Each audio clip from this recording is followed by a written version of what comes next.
Crip Mac this, Crip Mac that. Who worked with me first? He worked with me first. He worked with me first. Look, man, I'm so tired of hearing about this Crip Mac situation, man. Look, I'm Papa Z Films, man. I've either met these people, I've either did some type of work behind the scenes, all of that. So, ODM Slim, I met him through Rick Rock. I met Crip Mac through Rick Rock. So, I'm here to be the voice of reason, man. I'm just so tired of hearing they fighting over one man. One man. Now, everybody had their chance with him. Everybody's chasing clout off of him. Now, he's with China Mac. Now, everybody needs to be in China Mac DM because China Mac slipped right up under all the commotion and grabbed C Mac from everybody. Everybody wants to be right in the situation. Me being in the background and watching all of this stuff,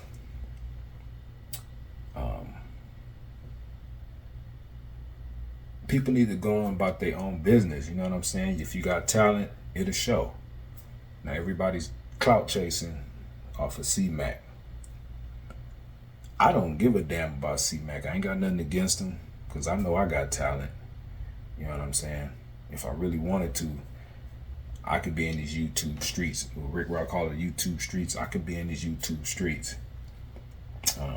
I don't understand. You know what I'm saying? Like when I met Crip Mac,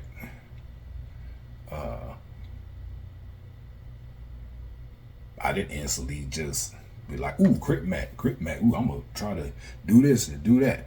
I mean, I've had ideas and things that I could have presented to Crip Mac for him to make a lot of money. You know what I'm saying? But I don't get into those type of politics. I'm a non-affiliate. I don't gang bang. I don't do none of that shit. But I ain't no punk though. But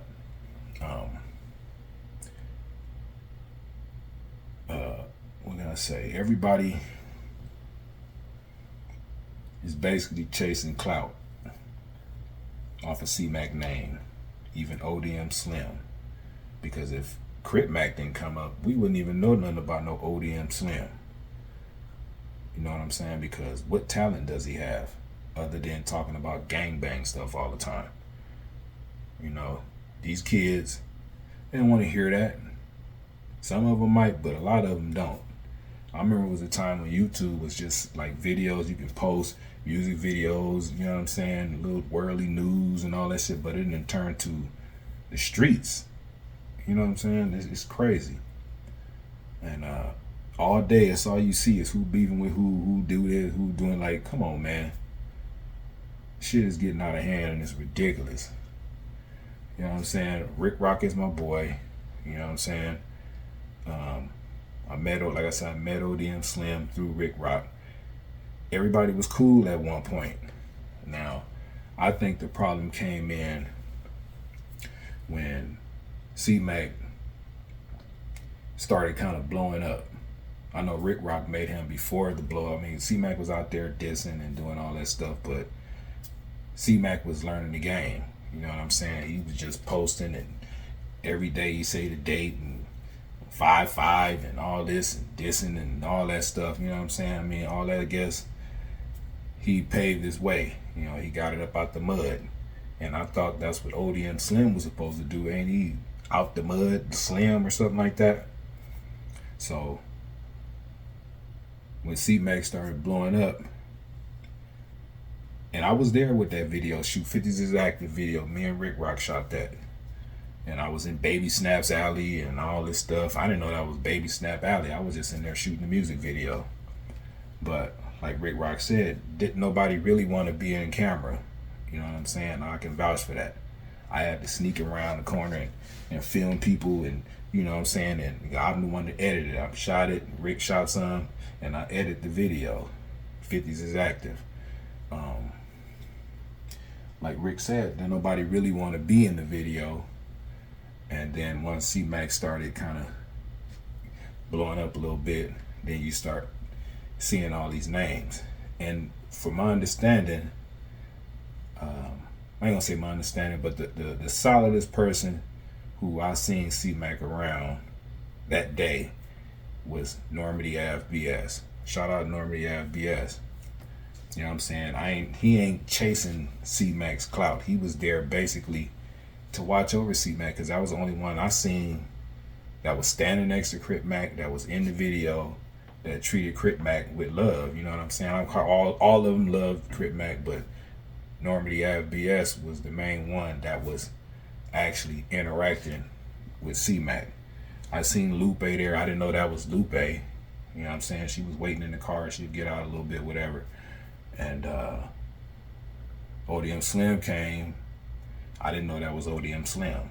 You know what I'm saying? I just seen dark skinned dude, whatever. Rick Rock had lost. I think he lost the battery pack or something like that for his drone, and everything was cool. He found, you know what I'm saying? ODM Slim looked out and found. I guess he found. I don't know if he found it or not, but everybody was cool. Now I think the issue really came in when C Mac started blowing up. Rick Rock already then put C Mac in skits and stuff like that, because, you know, Rennie Loke, like they said, Rennie Loke brought C Mac to Compton Rick Rock to do a skit, and shout out Rennie Loke. You know what I'm saying? They did their little skits, but it was other skits that were being done, and you know, Crip Mac, he was playing the role, you know what I'm saying? Because Crip Mac didn't have no ideas on skits and stuff like that. He was the hardcore destruction type of person, you know what I'm saying? That's what he spoke, you know what I'm saying? I never seen it, but that's what he spoke. I mean, I guess you have to be that way when you got that tattooed on your head, you know what I'm saying? You have to live by what he got tattooed. But the C Mac that I met, you know what I'm saying, he wasn't real outspoken like that, you know what I'm saying? He was just feeling his way through the YouTube and his image and stuff like that. But Rick Rock, he had a good idea for him, you know what I'm saying? I think Rick Rock was trying to change his image and things like that, not taking away the hood mentality of him, but just changing his image, and to people look at him as an entertainer, you know what I'm saying? And I think that's what Rick Rock was chasing or wanted to do with C Mac. Wasn't about no gang bang or none of that stuff.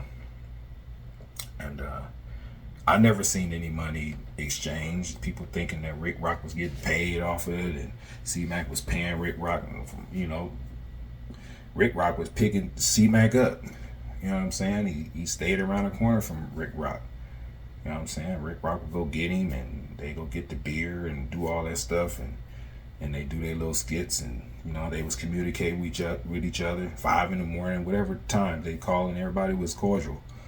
And I think this is what I think. I think when ODM Slim and all of them started seeing C Mac in these skits and the views and all this stuff, they had to come in and be like, hey, wait a minute, what about? Because they was never in it. Maybe, I don't know if Rick Rock ever offered them to be in the skits or anything like that, but they had to snatch him up. You know what I'm saying? I mean, I get it. You know what I'm saying? They want to be a part of what was going on. And I think Rick Rock would have been like open to the suggestions to have them be in the skits. But, you know, C Mac, I want to say he wears his heart on his sleeve. He's loyal to the gang and all that stuff. You know what I'm saying? He had to try to please them. You know what I'm saying? In the process of pleasing them, they got into his head. And to me, they didn't have a plan for C Mac. You know what I'm saying? They just was being homeboys and just being greedy, like, come here, come with us, you know what I'm saying? And I don't think they had a plan for C Mac, because you didn't see anything. C Mac was promoting himself, you know, the features and shout outs and all that stuff, and yeah, you know, C Mac was doing his own thing. But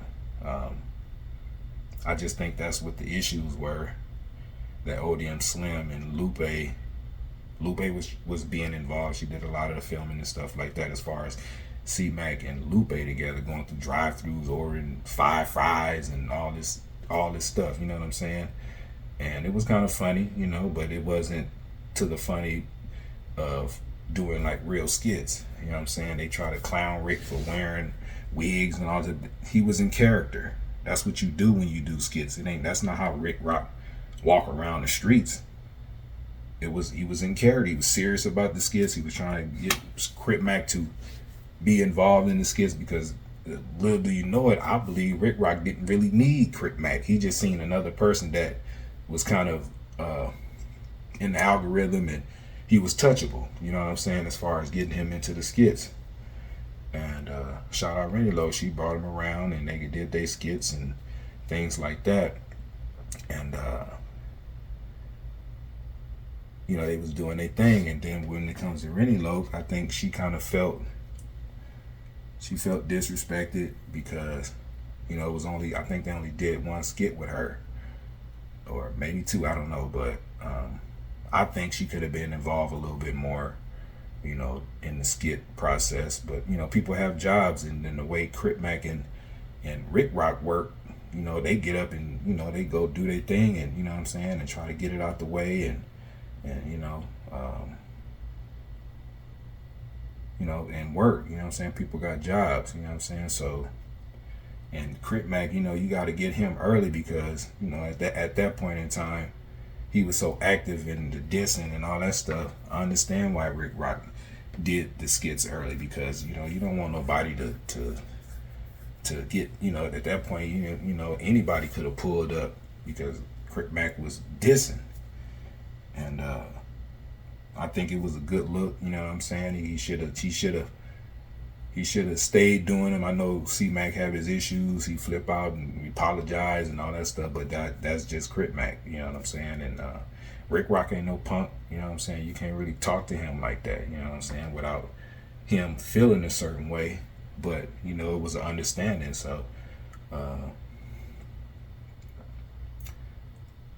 you know, I mean, I kind of got firsthand knowledge of different things that was going on and stuff like that. You know, I was, you know, I'm behind the scenes. I was willing to film and do all this stuff, you know what I'm saying, and try to get our end of the map, Southern California, on the map through Rick Rock and C-Mac. Everybody could have got incorporated into the skits, and then eventually was sat down and wrote a movie script, you know what I'm saying?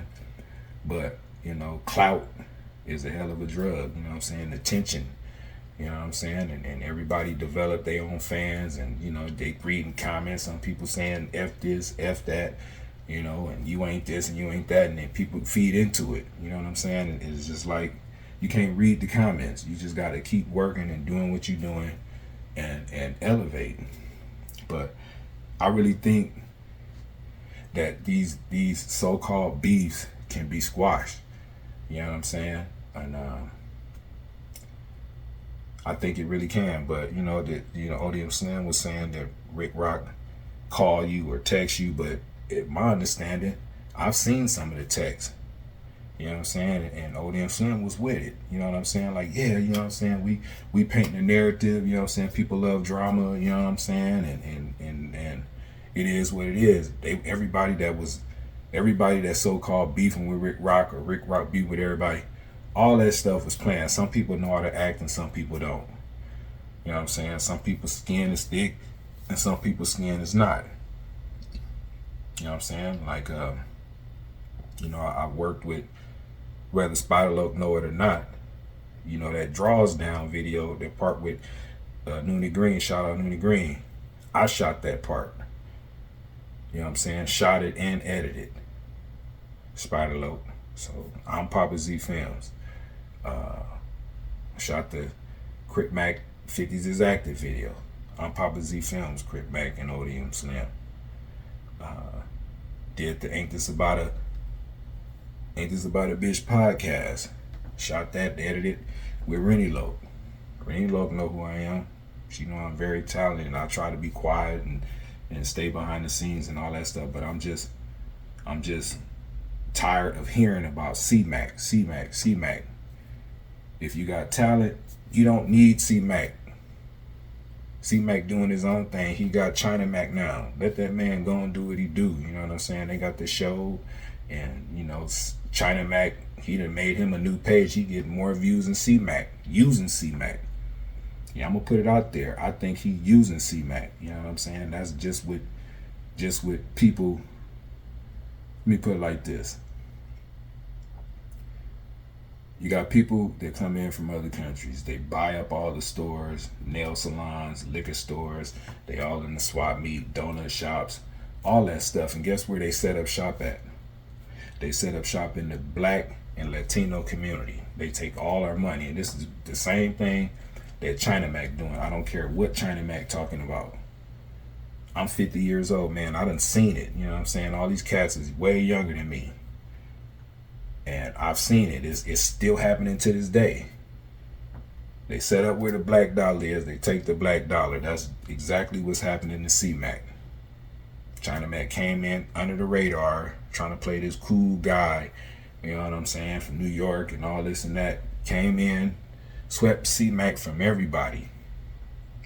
And everybody is still talking about what C-Mac can do for them. I watched some of the China Mac and C-Mac show. C-Mac still want to give tips. You know what I'm saying? That's his thing. But guess what China Mac does? Nah, C-Mac, nah. And C-Mac always got to threaten China Mac that he going to take him to Baby Snap Alley and kick his butt. And then China Mac, you know, he kind of rolls his eyes and he pulls out his wallet to give C-Mac some of C-Mac's money. C-Mac used to give $100 tip. C-Mac is only giving $10, $20, you know, and giving C-Mac his money. Everybody was tripping off of 600, supposedly taking Crip Mac's YouTube page, YouTube money. C-Mac is doing the same thing. Is because it's cool for China Mac doing the same thing. Is it cool for China Mac to do that? I think it's the same thing. It shouldn't be cool. You know what I'm saying? C-Mac, he's supposed to have his own, like, he's supposed to, if China Mac gonna be involved, C-Mac supposed to control his own destiny. You know what I'm saying? Right now, it looks like China Mac is his handler. You know what I'm saying? And C-Mac went from this hardcore destruction and gangs and all this stuff to looking like a special needs person. Like, C-Mac is making China Mac look like, China Mac is making C-Mac look like he don't know nothing. You know what I'm saying? Shut this door. China Mac making C-Mac look like he don't know how to do nothing. You know what I'm saying? We could have did that, like ODM Slim and Lupe and his team that he had at first could have did the same thing. Anybody could, with a little good decent credit score, could have took Crip Mac, got him a place, you know what I'm saying, take him go get furniture, and you know what I'm saying, China Mac making y'all look like y'all don't know nothing. And I know that's a damn lie. I know y'all know a lot, man. Y'all know something. You know what I'm saying? China Mac, he making y'all look like retarded. You know what I'm saying? You know, it was a point in time when I wanted to talk to C-Mac about doing something to get money in his pockets, but I'm not no clout chaser. I ain't chasing C-Mac. I can do my own thing. I don't need Crip Mac. But when I'm involved behind the scenes and seeing people fighting over this one man, you know what I'm saying, I had to say something. You know what I'm saying? I'm an older gentleman. I ain't in no gang politics, so don't come at me with none of that gang shit. You know what I'm saying? I got people that was from gangs and all that stuff, but I chose not to take that route. I chose to do filming, studio time, recording people, all of that stuff. You know what I'm saying? And you know, that's where I'm at today. You know what I'm saying? Like I said, I done work with Rennie Lope. I done work with Crip Mac. I done work with Rick Rock. I done work with Spiderlope. All behind the scenes. If y'all seen the little man, the little drama faces, that's me. You know what I'm saying? I try to stay out of the mix. You know what I'm saying? But at this point, I feel like I gotta say something. As a grown adult, a grown 50-year-old man looking at this buffoonery, you know what I'm saying? Rick Rock, I got love for you. You know what I'm saying? You don't need Crip Mac. You are very talented, bro. That's why Crip Mac, when you did that first skit, when Rennie Lo brought him around, shout out Rennie Lo again. When she brought him around and you did that skit, guess who was calling you? Crip Mac was calling. He wanted to do more skits. You know, Lupe talking that Crip Mac was paying for the skits. Crip Mac ain't paying nobody for nothing. Rick Rock wouldn't even accept his money. You know what I'm saying? Because Rick Rock seen a bigger picture than what everybody is portraying. You know what I'm saying? It wasn't about the money. It was about the skits. It was about the talent. It was about building. He would have incorporated ODM Slim, Lupe, everybody. You know, they came with Crip Mac. You know what I'm saying? He would have did it, but you know, people is being selfish, acting like little kids with a little damn Barbie doll. Not to call Crip Mac a Barbie, but like a Ken doll. Everybody, or a brand new toy, and everybody being stingy with it. You know what I'm saying? And I understand Crip. I can understand where Crip Mac coming from, because you got all these people now all of a sudden want to be Crip Mac. You know what I'm saying? Everybody is chasing clout off of Crip Mac name. You know what I'm saying? Certain people don't need that name. Certain people like me, I don't need Crip Mac. You know what I'm saying? I don't need him. He ain't doing nothing for me. He ain't doing nothing for me. So I think that's what everybody else needs to realize. Like, if Crip Mac doing something for you, fine. But if he ain't, you got talent. Make the world know you. You know what I'm saying? If Crip Mac want to tap in, he gonna tap in. But right now he ain't tapping into nothing. He tapping in with China Mac. And eventually, one day, you know what I'm saying? You know, Crip Mac, you know, everybody who knows Crip Mac personally, he gonna flip out on China Mac one day, and we'll see how tough China Mac is, and see how thick his skin is. You know what I'm saying? Yeah, I just had to tap in, man. I'm just tired of hearing about this C-Mac situation. Rick Rock, you my boy. You know what I'm saying? I'm part of the team. You know what I'm saying? I just had to come in here and say something, you know what I'm saying, and let you know that it's time to make these short films. You know what I'm saying? If one day Crip Mac want to call you, I'm quite sure he got your number, you know what I'm saying, and one day he want to get involved with you and do what he do, let's do what he do. But at this point, we don't need C-Mac. It ain't no diss towards C-Mac. Let C-Mac do his thing. You know what I'm saying? And the ODM Slim and everybody else that was a part of this little internet, YouTube war talk interviews, talking about each other and all this stuff, we can settle that, man. We all black. You know what I'm saying? We can come together and do this. You know what I'm saying? But you know, I'm just fed up. I had to say something. You know what I'm saying? But anyway, let's get it together, man. I'm Papa Z Films, man. I'm out. Peace.